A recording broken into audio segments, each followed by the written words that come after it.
All right. Everybody's been talking about the data mesh. You read the story of L'Oreal, Delivery Hero, and you're planning on attending next week's talks at ThoughtWorks State of the Data Mesh Conference. If you haven't registered yet, you still have time to do that. You can catch my talk at the end of the day on Wednesday. So if you've heard about it and you want to get it done, which my talk will be about how to make the data mesh a reality, you want to know how to start. And that's what we're going to focus on this week. I think one of the most important ideas is to realize that the data mesh is not the beginning and not the end of your journey. If you read the piece I wrote on VentureBeat about that, you know that it is the second stage of what customers describe as their typical maturity process. I talked about this again on Friday at the Revit show. I know it's super early on Friday AM, so if you missed that, just go on my blog down here and I'm posting the replay so you can catch it and let us know what you think. So if you want to put yourself in a position where you have the ability to advance the data mesh, we're talking here about building data products that you can build repeatedly, reliably, and that are connected to the business value that your company is looking to create from the data that you have. Now, how do you build data products? Well, you got to think like a product manager. Now, you've heard me talk about this in the past because this is an issue that I relate to very personally.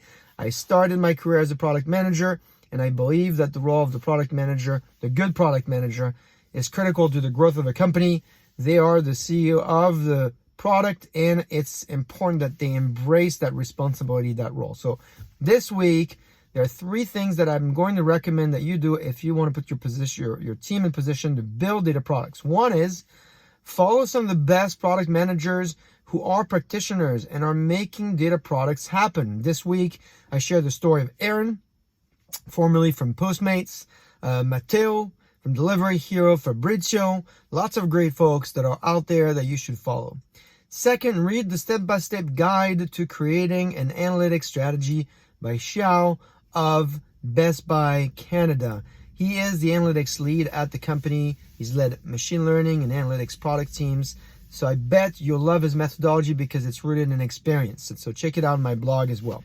And then third, the good folks at the Eckerson Group have put together a great resource this past week on how to build a valuable data product. Keyword here is valuable. So it's a great piece, 7 steps to get there.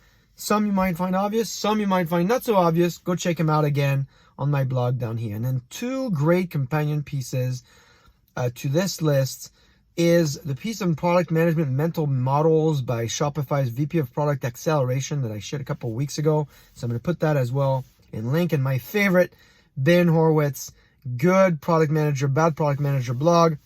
I sent this one to every single product manager that starts on my team. I know this is one that you've heard me talk about before that could be old, but it rings very true even 10 years after. It really is about company building 101.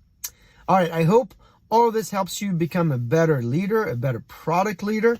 And speaking of leadership, this week I've also added a great piece by Dave Kellogg on hiring. In my opinion, if you want to be a leader, number 1 job is actually to hire. So remember, I'll be talking at the Data Mesh Conference this next Wednesday. On Friday, Bernard and I are going to do our monthly recap. So if you have any questions, suggestions, and you want to catch me live with your thoughts and comments, join us. And then finally, if you missed last week's morning data chat, I also have put the replay of that at the bottom of my blog. So scroll down and check it out. Have a great week, and I'll see you next week.